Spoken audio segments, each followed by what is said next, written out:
17. 산업의 바퀴. 현대 경제가 성장할 수 있는 것은 우리가 미래를 신뢰하는 덕분이며 자본주의자들이 이윤을 생산해 재투자할 의사가 충분하기 때문이다. 하지만 그것만으로는 충분치 않다. 경제 성장에는 에너지와 원자재가 필요한데 이는 유한하다. 만일 이것들이 고갈되는 때가 온다면 전체 시스템은 붕괴할 것이다. 하지만 과거를 증거로 삼자면 이런 것들이 유한하다는 것은 오직 이론적으로만 그렇다. 우리의 직관과는 반대로 지난 몇 세기 동안 인류의 에너지와 원자재 사용량은 급격히 늘었지만 이용 가능한 자원과 에너지의 양도 늘어났다. 둘 중 하나가 부족해서 경제 성장이 느려질 위험이 생기면 그때마다 과학적, 기술적 연구에 투자가 흘러 들어갔다.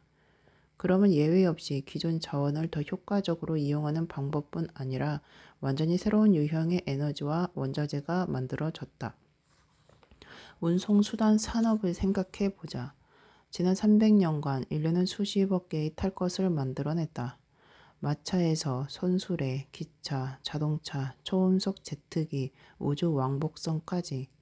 누군가는 우리가 이미 그토록 막대한 노력을 기울였으니 운송수단 생산에 쓸 수 있는 에너지원과 원자재는 고갈될 것이라고. 그래서 오늘날 우리는 저장고의 바닥이나 긁고 있을 것이라고 예상했었을지도 모른다. 하지만 실상은 그 반대다.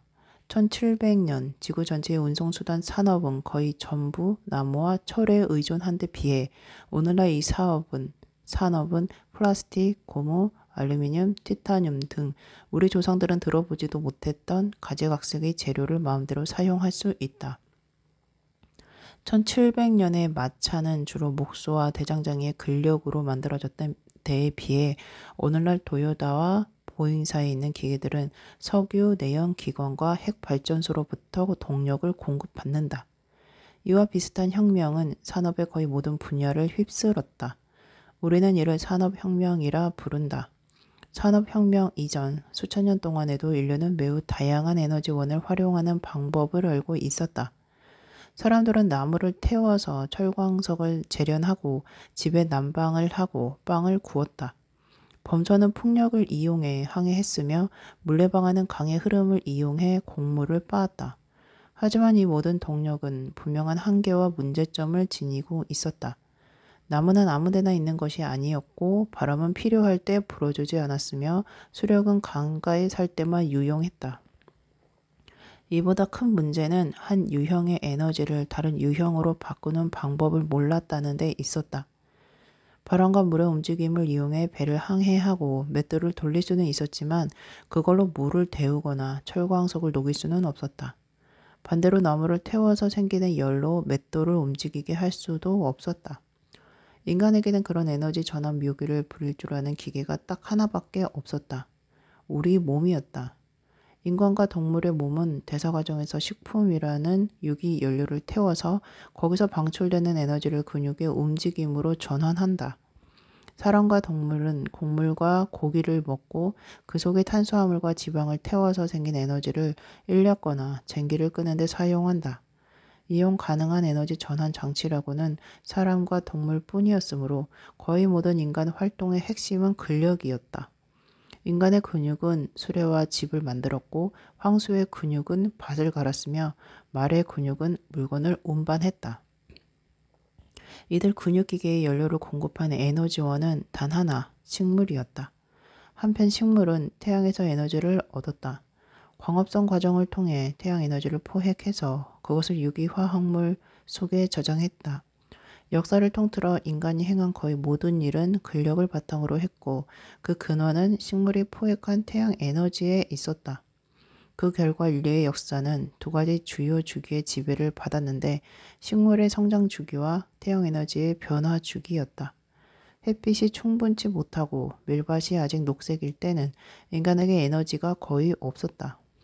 곡물 창고는 비었고 세금 징수관은 놀았으며 병사들은 이동하고 싸우기가 힘들었고 왕들은 평화를 유지하는 경향이 있었다.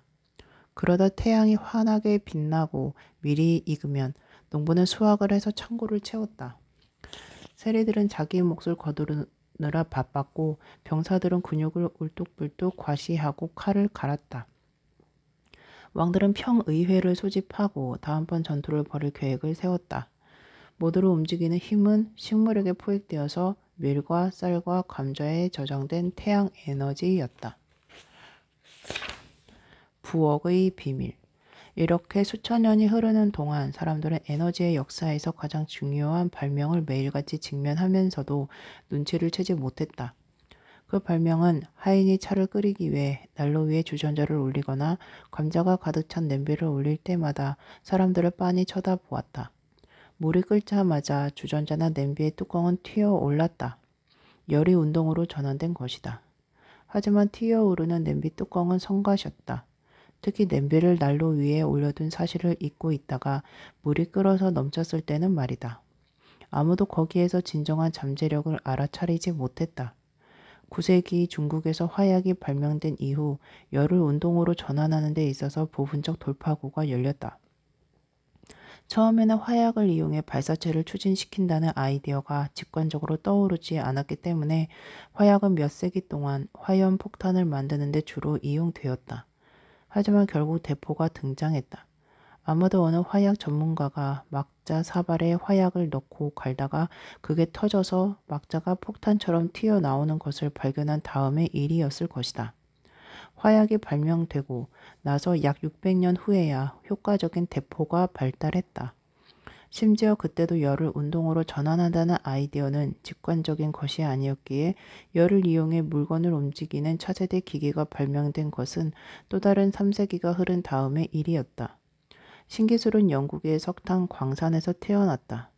영국의 인구가 급격하게 늘어나자 성장하는 경제에 연료를 대고 집과 경작지를 위한 자리를 만들기 위해서 숲의 나무들이 베어져 나갔다. 영국은 땔감 부족이 심해지면서 공경을 겪었다. 사건은 나무 대신 석탄을 뗀 데서 시작했다.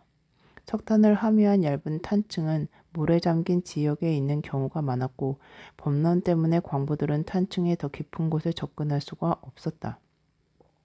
해결책이 필요했다. 1700년경 영국의 광산 갱도에서 이상한 소음이 울려 퍼지기 시작했다. 산업혁명의 조짐인 그 소음은 처음에는 작았으나 해를 거듭하면서 점점 커져서 마침내 전 세계를 귀멀게 할 듯한 소음으로 뒤덮었다. 그것은 증기기관에서 나오는 소음이었다. 증기기관의 유형은 여러 가지였지만 모두가 공통된 원리로 작동했다. 석탄을 비롯한 모종의 연료를 태우고 거기서 나오는 열로 물을 끓여서 증기를 발생시키는 것이었다. 증기가 팽창하면서 피스톤을 밀어내고 피스톤이 움직이면 거기 연결된 것은 무엇이든 따라 움직인다. 18세기 영국 석탄 광산에서 피스톤은 갱동 바닥에서 물을 끌어올리는 펌프와 연결되어 있었다. 초창기 증기기관은 믿기 어려울 정도로 비효율적이었다. 조금이라도 물을 뿜어 올리려면 엄청난 양의 석탄을 태워야 했다. 하지만 광산에는 석탄이 바로 옆에 잔뜩 있었기 때문에 아무도 개의치 않았다. 그 후 수십 년 동안 영국 기업가들은 증기기관의 효율성을 개선했고 이것을 갱도에서 끄집어내어 실을 짰고 천을 짜낸 기계에 연결했다. 덕분에 섬유 생산에 혁명이 일어나서 싼값에 점점 더 많은 양을 생산할 수 있게 되었다. 눈깜짝할 새 영국은 세계의 공장이 되었다. 하지만 이보다 중요한 점은 증기기관을 갱도에서 끌어내면서 중요한 심리적 장벽이 깨졌다는 사실이었다. 직조기를 돌리기 위해서 석탄을 뗄 수 있다면 가령 운송수단처럼 다른 것들을 움직이는데도 같은 방법을 이용하지 못할 이유가 어디 있겠는가. 1825년 한 영국인 엔지니어는 석탄이 가득 찬 운반 차량의 행렬에 증기기관을 연결했다. 증기 엔진은 이 광차들을 인근의 20km 떨어진 항구까지 끌고 갔다. 이것이 역사상 증기기관차였다. 만일 증기를 이용해 석탄을 운반할 수 있다면 다른 물건은 왜 안 되겠는가? 사람은 왜 안 되겠는가? 1830년 9월 15일 리버풀과 맨체스터를 잇는 최초의 상업 철도가 영업을 시작했다. 열차를 움직인 것은 이전에 물을 뿜어내고 직조기를 움직였던 증기력이었다. 이후 불과 20년 만에 영국에는 수만 킬로미터의 철로가 놓였다. 이때부터 사람들은 기계와 엔진이 한 유형의 에너지를 다른 유형의 에너지로 바꾸는 데 사용될 수 있다는 아이디어에 사로잡혔다. 세계 어느 곳에 있는 어떤 형태의 에너지든 우리가 알맞은 기계를 발명할 수만 있다면 우리에게 필요한 어떤 일에든 사용할 수 있었다. 가령 물리학자들이 원자에 엄청난 양의 에너지가 저장되어 있다는 사실을 깨달았을 때 이들은 고민하기 시작했다. 어떻게 하면 이 에너지를 끌어내어 전기를 생산하고 잠수함에 동력을 제공하고 도시를 멸절시키는 데 사용할 수 있을지를. 중국 연금술사들이 화약을 발견한 순간부터 터키의 대포가 콘스탄티노플의 성벽을 무너뜨린 시점 사이에 600년이 흘렀다. 그런데 아인슈타인이 모든 종류의 질량은 에너지로 전환될 수 있다. 이것이 MC 스퀘어의 의미다는 사실을 밝힌 지 불과 40년 만에 원적 폭탄은 히로시마의 나가사키를 흔적도 없이 날려버렸고 핵발전소는 전 세계의 우후죽순 솟아났다. 또 다른 중요 발명품은 내연기관이었다. 내연기관은 불과 한 세대 남짓의 인간의 운송수단의 혁명을 가져왔으며 석유를 액체 정치 권력으로 바꿔놓았다. 석유는 이미 수천 년 동안 알려져 있던 물질이었고 지방에 방수 처리를 하거나 회전축이 매끄럽게 돌아가게 하는 데 쓰였다. 하지만 한 세기 전만 하더라도 그 이상의 효용이 있을 것이라고는 아무도 생각하지 못했다.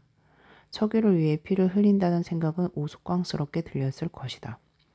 땅을 놓고 혹은 금이나 후추, 노예를 두고 싸울 수는 있지만 석유라니. 전기의 행적은 이보다 더욱 놀랄만하다. 2세기 전에 전력은 경제에 아무런 역할을 하지 않았고 기껏해야 신비로운 과학 실험이나 값싼 마술 기교에 사용되었을 뿐이었다. 하지만 일련의 발명이 이어지자 전력은 도처에 존재하는 램프 속의 거인이 되었다. 우리가 손가락만 까딱하면 전기는 책을 인쇄하고 옷을 꿰매고 채소를 신선하게 보관하고 아이스크림을 얼리고 저녁 식사를 요리하고 범죄자를 처형하며 우리의 생각을 기록하고 웃음을 녹음하고 밤에 불을 밝히고 수많은 TV쇼를 통해 우리를 즐겁게 한다. 전력이 어떻게 일을 다 해내는지 아는 사람은 거의 없지만 전기가 없는 삶을 상상할 수 있는 사람은 더더욱 없다. 에너지의 바다. 산업혁명의 핵심은 에너지 전환의 혁명이었다. 우리가 사용할 수 있는 에너지에는 한계가 없다는 사실을 산업혁명은 되풀이해서 보여주었다. 좀 더 정확히 말하자면 유일한 한계는 우리의 무지뿐이라는 것을 보여주었다. 불과 몇십 년마다 새로운 에너지원이 발견되었고 그 덕분에 우리가 사용할 수 있는 에너지의 총량은 계속 늘었다. 그런데도 에너지 고갈을 두려워하는 사람이 이렇게 많은 이유는 무엇일까? 사용 가능한 화석연료가 고갈되면 재앙이 닥칠 것이라고 경고하는 이유는 무엇일까? 분명 세상에는 에너지 결핍이 존재하지 않는다. 부족한 것은 에너지를 찾아내 그것을 우리의 필요에 맞게 전환하는 데 필요한 지식이다. 지구의 화석연료 전체에 저장된 에너지의 총량은 태양이 매일 공짜로 보내주는 에너지에 비하면 무시할 만한 정도다. 태양 에너지 중 지구에 도달하는 것은 그 일부에 지나지 않는데도 그 양은 매년 376만 6,800 엑사줄에 이른다. 세상의 모든 식물이 광합성을 통해 받아들이는 양은 약 3,000 엑사줄에 지나지 않는다. 인간의 모든 활동과 산업에서 매년 소비하는 양은 500 엑사줄 가량으로 지구가 태양으로부터 90년간 받은 양에 불과하다. 태양 에너지만 이야기해도 이런데 우리 주위에는 그 밖에도 핵 에너지, 중력 에너지 등 수많은 에너지원이 있다. 후자의 가장 뚜렷한 이해는 달의 인력에 의해 바다에서 일어나는 밀물과 썰물의 힘이다. 산업혁명 이전에 인류의 에너지 시장은 거의 전적으로 식물에 의존했다. 사람은 연간 3,000 엑사줄을 저장하는 녹색 에너지 저장소 옆에 살았으며 여기에서 최대한 많은 에너지를 끄집어내려고 노력했다. 하지만 식물에서 추출할 수 있는 에너지의 양에는 분명한 한계가 존재했다. 산업혁명 기간에 우리는 우리가 사실 엑사줄의 수십억 배의 수십억 배 에너지를 품은 거대한 에너지의 바다 곁에 살고 있다는 사실을 실감하게 되었다. 우리가 해야 할 일이라고는 오로지 더 많은 펌프를 발명하는 것 뿐이었다. 에너지를 끌어내 효율적으로 전환하는 방법을 알아내는 과정에서 경제 성장을 가로막고 있던 또 다른 문제가 해결되었다. 원자재 부족이었다. 인류는 대량의 에너지를 값싸게 생산하려 노력하는 와중에 과거에는 접근할 수 없었던 원자재 광산을 개발할 수 있었고 혹은 점점 더 먼 곳에서 원자재를 실어 올 수 있었다. 더불어 여러 과학적 혁신이 일어나 인류는 플라스틱 같은 완전히 새로운 원자재를 발명할 수 있었다. 과거에는 전혀 알지 못했던 규소나 알루미늄 같은 천연 자원도 발견할 수 있었다. 화학자들이 알루미늄을 발견한 것은 1820년대였지만 광석에서 이것을 분리해 내기는 극도로 힘들었고 비용이 많이 들었다. 수십 년간 알루미늄은 금보다 더 비쌌다. 1860년대 프랑스의 나폴레옹 3세 황제는 가장 신분이 높은 손님들 앞에서 알루미늄 식기를 놓으라고 지시했다. 그보다 신분이 떨어지는 사람들 앞에는 금으로 된 나이프와 포크가 놓였다. 하지만 19세기 말 화학자들이 막대한 양의 알루미늄을 값싸게 추출하는 방법을 알아냈고 어느 날 연간 총 생산량은 3천만 톤에 이른다. 만일 나폴레옹 3세가 자기 백성의 후손들이 샌드위치를 싸거나 남은 음식을 가져갈 때 값싼 알루미늄 호일을 사용한다는 이야기를 듣는다면 정말 놀랄 것이다. 2000년 전 지중해 연안 주민들은 피부 건조증에 시달릴 때면 손바닥에 올리브 기름을 칠해서 문질렀다. 오늘날 사람들은 핸드크림 튜브를 연다. 다음은 내가 동네 가게에서 사온 평범한 핸드크림의 성분 목록이다.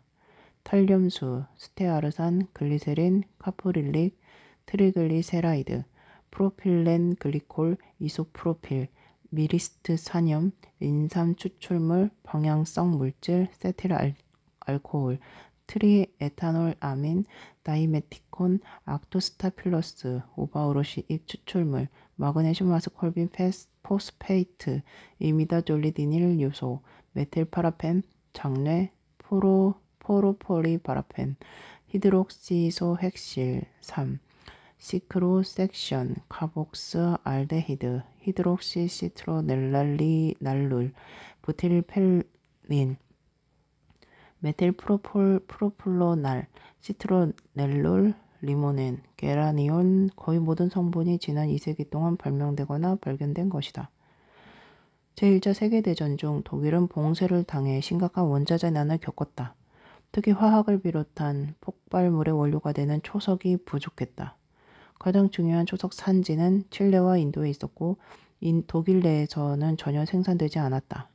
사실 초석은 암모니아로 대체할 수 있지만 생산 단가가 비싸기는 마찬가지였다. 독일에게는 다행스럽게도 독일 시민이었던 유대인 화학자 프리츠 하버가 1908년 말 그대로 공기에서 암모니아들을 생산해내는 공정을 발견했다. 전쟁이 발발했을 때 독일은 하버의 발견을 이용해 화학을 산업적으로 생산하기 시작했다. 이때 원자재는 공기였다.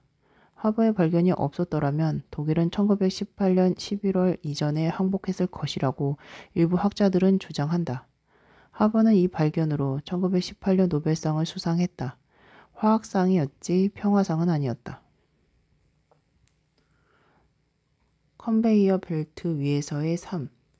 산업혁명은 값싸고 풍부한 에너지와 값싸고 풍부한 원자재라는 전대미문의 조합을 내놓았다. 그 결과 생산성이 폭발적으로 증가했다. 그 성장은 농업에서 가장 크게 느껴졌다. 우리는 산업혁명이라고 보면 보통 도시의 연기 나는 굴뚝을 생각하거나 지구의 내장 속에서 땀을 절인 채 착취당하는 석탄 광부들의 처지를 생각하기 마련이다. 하지만 산업혁명은 무엇보다 제2차 농업혁명이었다. 지난 200년간 산업적 생산 기법이 농업의 주류가 되었다.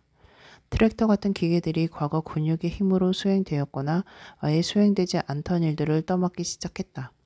농경지와 가축의 생산성은 인공비료, 산업적 살충제, 호르몬과 약물이라는 무기고 덕분에 크게 높아졌다. 농산물은 냉장고, 선반, 항공기 덕에 몇 개월씩 저장되었다가 신속하고 값싸게 세계의 다른 지역으로 옮겨졌다. 유럽인들은 신선한 아르헨티나 쇠고기와 일본 스시로 식사를 하기 시작했다. 심지어 동식물까지도 기계화되었다. 호모사피엔스가 인간 중심 종교에 의해 신성한 지위로 격상될 무렵 농장 동물들은 더 이상 고통과 비참함을 느낄 수 있는 생물체로 간주되지 않았고 기계 취급을 받게 되었다. 오늘날 동물은 공장 비슷한 시설에서 대량 생산되며 몸체의 형태도 산업 수요에 맞게 형성된다. 거대한 생산 라인의 톱니로서 전 생애를 보내며 그 수명과 삶의 질은 해당 기업의 이익과 손해에 따라 결정된다. 산업의 동물들이 제법 건강하게 잘 먹고 잘 살도록 신경 쓰는 경우에도 그들의 사회적, 심리적 욕구에는 본질적 흥미가 없다. 예컨대 산란용 닭에게는 복잡한 행태적 욕구와 충동의 세계가 있다. 닭은 자기가 사는 곳을 정찰하고 사회적 위계를 결정하며 둥지를 짓고 스스로의 털을 고르겠다는 강한 충동을 느낀다. 하지만 양계 산업에서는 암탉들을 비좁은 우리에 가두어 키우며 한 우리에 4마리를 밀어넣는 일도 드물지 않다. 한 마리에게 주어지는 바닥 면적은 가로 25cm, 세로 22cm 정도에 불과하다. 닭들은 모이는 충분히 받지만 영역을 주장하거나 둥지를 짓는 등의 자연스러운 활동은 할 수 없다. 사실 우리가 너무 좁아서 날개를 펴거나 똑바로 설 수조차 없다. 돼지는 포유동물 중 가장 지능과 탐구심이 뛰어난 축에 속한다. 이를 능가하는 동물은 유인원 뿐이다. 하지만 산업화된 돼지 농장의 축사는 너무 비좁아서 돼지가 몸을 돌릴 수조차 없다. 암돼지는 출산 후 4주 동안 밤낮으로 이런 우리에 갇혀 있다. 그 후 새끼들은 살을 찌우는 비육이 되기 위해 어디론가 옮겨지고 암돼지는 다음번 새끼를 임신한다. 많은 젖소는 생애의 거의 대부분을 비좁은 울타리 속에서 자기가 싼 대소변 위에서 서고 앉고 잠을 자며 보낸다. 기계장치가 이들에게 사료와 호르몬, 약물을 공급하며 또 다른 장치가 몇 시간마다 계속 우유를 짜낸다. 그 기계들 사이에 낀 암소는 원자재를 받아들이는 입과 상품을 생산하는 젖통 이상의 취급을 받지 못한다. 복잡한 감정세계를 지닌 살아있는 동물을 마치 기계처럼 대하는 것은 그들에게 육체적 불편뿐 아니라 그에 못지않은 스트레스와 심리적 좌절을 안겨준다. 대서양 노예무역이 아프리카인을 향한 증오의 결과가 아니었던 것처럼 현대의 동물 산업도 악의를 기반으로 출발한 것이 아니었다. 이번에도 그 연료는 무관심하다. 달걀과 우유와 고기를 생산하고 소비하는 대부분의 사람들은 짬을 내어 자기가 살이나 그 산물을 먹고 있는 닭과 암소, 돼지를 생각하는 일은 드물다. 실제로 생각해본 사람들은 종종 그런 동물은 실제로 기계와 다를 것이 거의 없어 감정이나 느낌이 없고 고통을 느낄 능력도 없다고 주장한다. 하지만 얄궂게도 우리의 우유 기계나 달걀 기계를 빚어내는 바로 그 과학 분야는 지금 포유류와 조류가 복잡한 감각과 감정적 기질을 지녔다는 점은 의심의 여지가 없다는 것을 증명해냈다. 육체적 통증을 느끼는 것은 물론 정서적 고통도 느낀다는 것이다. 진화 심리학에 따르면 가축의 정서적, 사회적 욕구는 그것이 생존과 번식의 핵심적이던 시절에 야생에서 진화한 것이다. 예컨대 야생 암소는 다른 암소나 황소와 긴밀한 관계를 맺는 방법을 알아야만 했다. 그러지 못하면 생존도 번식도 할 수 없었다. 필수 기술을 학습하기 위해서 진화는 송아지에게 다른 모든 사회적 포유류의 새끼와 마찬가지로 놀이를 하려는 강한 본능을 심어두었다. 그리고 어미와 유대감을 형성하려는 더 강력한 욕구도 심어두었다. 어미의 젖과 보살핌은 생존에 결정적으로 중요하기 때문이다. 오늘날 농부가 어린 암송아지를 어미에게서 떼어내 좁은 우리에 가두고 물과 사료를 주고 병에 걸리지 않도록 예방 접종을 하고 충분히 자랄 때 황소의 정자로 인공수정을 시킨다면 어떤 일이 벌어질까? 객관적으로 관점에서 볼 때 이 송아지는 더 이상 생존이나 번식을 위해 어미나 놀이친구와의 유대가 필요하지 않다. 하지만 송아지 입장에서는 여전히 어미와 유대를 맺고 다른 송아지와 놀겠다는 강력한 욕구를 느낀다. 만일 이런 욕구가 채워지지 않으면 송아지는 크게 고통스러워할 것이다. 진화 심리학이 우리에게 가르쳐준 기본 교훈은 야생에서 형성된 욕구는 설사 더 이상 생존과 번식에 필요하지 않게 되었다 할지라도 계속 주관적으로 느껴진다는 점이다. 산업화된 농업의 비극은 동물의 주관적 욕구는 무시하면서 객관적 욕구만 잘 챙긴다는 점이다. 이 이론이 옳다는 사실은 적어도 1950년대 이래 알려져 있다. 미국 심리학자 해리 할로가 원숭이의 발달을 연구한 덕분이었다. 할로는 갓 태어난 원숭이들을 출생 몇 시간 안에 어미와 떼어놓았다. 새끼들은 우리에 가둬진 채 인형 어미의 젖을 먹었다. 할로는 두 종류의 인형을 배치했는데 하나는 철사로 만들어졌고 새끼들이 빨아먹을 수 있는 우유병이 달려 있었다. 또 하나는 나무로 제작해 겉에 천을 씌운 것으로 진짜 어미 원숭이를 닮았지만 새끼들에게 물질적인 자양분은 전혀 줄 수 없었다. 새끼들은 아무것도 주지 않은 천 엄마보다 영양을 공급하는 철사 엄마에게 매달릴 것이라고 예상되었다. 그런데 놀랍게도 새끼 원숭이들은 천으로 된 엄마를 훨씬 더 좋아했고 대부분의 시간을 함께 보냈다.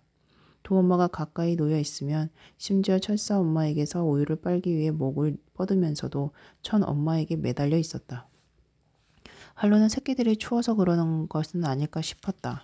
그는 철사 엄마의 내부에 전구를 장착해서 열을 내게 했다. 그러나 아주 어린 새끼들을 제외한 대부분의 새끼는 계속해서 천 엄마를 좋아했다. 후속 연구 결과 할로가 고아로 만든 새끼들은 필요한 모든 영양을 제공받았음에도 성장한 후 정서 장애가 생겼다는 사실을 밝혀졌다.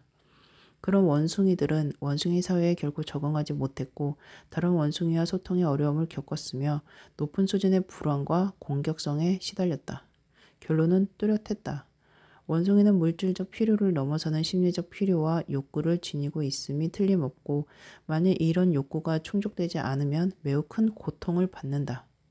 할로의 새끼 원숭이들이 젖도 안 주는 천엄마의 품에서 지내는 것을 더 좋아한 것은 이들이 젖만이 아니라 감정적인 유대도 찾고 있기 때문이었다.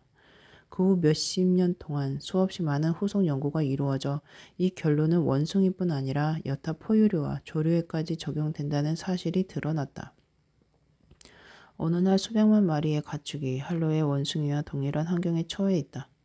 농부들은 일상적으로 송아지를 비롯해 온갖 새끼들을 어미에게서 떼어내 고립 상태에서 사육한다. 오늘날 농장에서 기계화된 조립 라인의 일부로 키워지는 가축의 숫자는 모두 수십억 마리에 이르며 해마다 이 중 약 50억 마리가 도축된다. 이 같은 산업적 사육 방법은 농업 생산량과 인류의 식재료 양을 급증시켰다. 기계화된 농작물 재배법과 산업적 가축 사육법은 현대의 사회경제 질서의 기반이다. 농업이 산업화되기 전 들판과 농장에서 생산된 식량의 대부분은 농부와 가축을 먹이느라 낭비되었고 생산량 중 아주 낮은 비율만이 장인과 교사, 사제와 관료에게 돌아갈 수 있었다. 그 결과 거의 모든 사회에서 농부가 차지하는 비율은 90%를 넘었다. 농업이 산업화되자 적은 수의 농부로도 많은 사무원과 공장 노동자를 먹여 살리기에 충분하게 되었다. 오늘날 미국에서 농업으로 먹고 사는 인구는 2%에 불과하다. 하지만 이 2%가 미국 인구 전체를 먹이고 남은 것은 수출할 만큼 생산하고 있다. 농업의 산업화가 없었더라면 도시의 산업혁명은 결코 일어날 수 없었을 것이다. 공장과 사무실에서 일할 사람이 부족했을 것이기 때문이다. 공장과 사무실은 농업에서 풀려난 수십억 명의 손과 두뇌를 흡수해서 전대미문의 생산물을 붓볼처럼 쏟아내기 시작했다. 오늘날 인류는 과거 어느 때보다 많은 양의 철강과 의류를 만들고 구조물을 세운다. 더불어 과거에는 상상할 수 없었던 무수한 제품을 만들어낸다. 전구, 휴대전화, 카메라, 식기세척기, 인류 역사상 처음으로 공급이 수요를 넘어서기 시작했다. 그러면서 완전히 새로운 종류의 문제가 생겼다. 누가 이 모든 물건을 구매할 것인가? 쇼핑의 시대. 현대 자본주의 경제는 생존을 위해 끊임없이 생산량을 늘려야만 한다. 상어가 계속 헤엄치지 않으면 질식하는 것과 마찬가지다. 하지만 만드는 것만으로는 충분치 못하다. 누군가 제품을 사 주어야 한다. 그렇지 않으면 제조업자와 투자자는 함께 파산할 것이다. 이런 파국을 막으려면 업계에서 생산하는 신제품이 무엇이든 사람들이 항상 구매하게 하기 위해서 새로운 종류의 윤리가 등장했는데 그것이 바로 소비지상주의다. 역사를 통틀어 대부분의 사람들은 결핍 속에 살았다. 그러므로 거미약이 표어였다. 청교도와 스파르타인의 금욕 윤리는 가장 유명한 두 사례였다. 훌륭한 사람은 사치품을 멀리했고 음식을 버리지 않았으며 바지가 찢어지면 새로 사는 것이 아니라 꿰매 입었다. 오로지 왕과 귀족들만이 그런 가치관을 공개적으로 포기하고 자신들의 부를 눈에 띄게 뽐낼 수 있었다. 소비지상주의는 점점 더 많은 재화와 용역을 소비하는 것을 긍정적으로 본다. 사람들로 하여금 제 자신에게 잔치를 베풀어 실컷 먹게 하고 자신을 망치고 나아가 스스로 죽이게끔 한다. 검역은 치료가 필요한 질병이라고 말한다. 소비지상주의 윤리가 실제로 작동 중이라는 사실을 알려면 멀리 갈 필요도 없이 시리얼 상자의 뒷면을 읽어보면 된다. 내가 좋아하는 아침용 시리얼은 이스라엘 회사 텔마의 것인데 그 상자에는 이런 말이 적혀 있다. 당신은 가끔 맛있는 것을 잔뜩 먹어야 합니다. 가끔은 에너지만 약간 보충하면 됩니다. 과체중에 주의해야 할 때도 있지요. 하지만 뭔가 먹어야만 할 때도 있습니다. 바로 지금처럼. 텔마는 바로 당신을 위해 다양하고도 맛있는 시리얼을 제공합니다. 후회 없이 마음껏 드세요.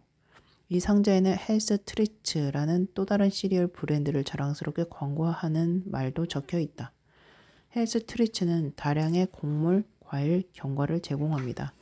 맛과 즐거움, 건강이 결합된 경험을 선사하죠. 낮에 즐기는 파티, 건강한 생활 방식에 맞는 스낵, 더욱 놀라운 맛을 지닌 진짜 선물. 이런 글들은 역사상 대부분의 기간 동안 사람들을 유혹하기보다 배척받기가 더 쉬웠다. 사람들은 여기에 이기적이고 퇴폐적이고 도덕적으로 부패했다는 낙인을 찍었을 것이다. 소미지상주의는 대중심리학의 도움을 받아 사람들에게 탐닉은 당신에게 좋은 것이며 검약은 스스로를 억압하는 것이라고 설득하려 무진장 애썼다. 설득은 먹혔다. 이제 우리는 모두가 훌륭한 소비자다. 우리는 실제로 필요하지 않은 상품들을 무수히 사들인다. 어제까지만 해도 존재하는 줄 몰랐던 것들을 말이다. 제조업자들은 일부러 수명이 짧은 상품들을 고안하고 이미 완벽하게 만족스러운 제품을 불필요하게 갱신하는 새 모델을 발명한다. 이것은 유행을 따르려면 반드시 사야 하는 물건이다. 쇼핑은 인기 있는 소일거리가 되었으며 소비재는 가족, 배우자, 친구 관계의 핵심 매개물이 되었다. 크리스마스 같은 종교 휴일은 쇼핑 축제가 되었다. 미국의 경우 심지어 현충일도 마찬가지다. 원래는 순국 선열을 추모하는 경건한 날이었지만 이제는 특별 세일을 하는 기회가 되었다. 대부분의 사람들은 이 날을 기념하기 위해 쇼핑을 하러 가는데 어쩌면 자유를 수호했던 사람들의 죽음이 헛되지 않았다는 사실을 증명하기 위해서 그러는 것일지도 모르겠다. 소비지상주의 윤리가 꽃피었다는 사실은 식품시장에서 가장 분명하게 드러난다. 전통 농업사회는 굶주림이라는 무시무시한 그늘 속에서 살았다.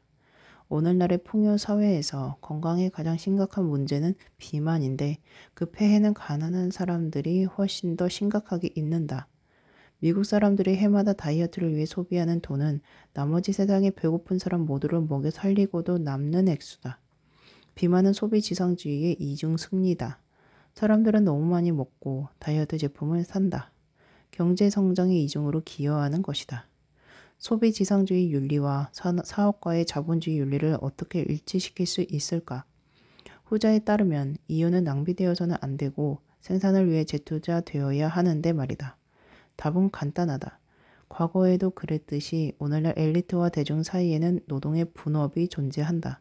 중세 유럽의 귀족들은 값비싼 사치품에 돈을 흥청망청 썼지만 농부들은 한 푼 한 푼을 아끼면서 검소하게 살았다. 오늘날은 상황이 역전되었다. 부자는 자산과 투자물을 극히 조심스럽게 관리하는 데 반해 그만큼 잘 살지 못하는 사람들은 빚을 내서 정말로 필요하지도 않은 자동차와 TV를 산다.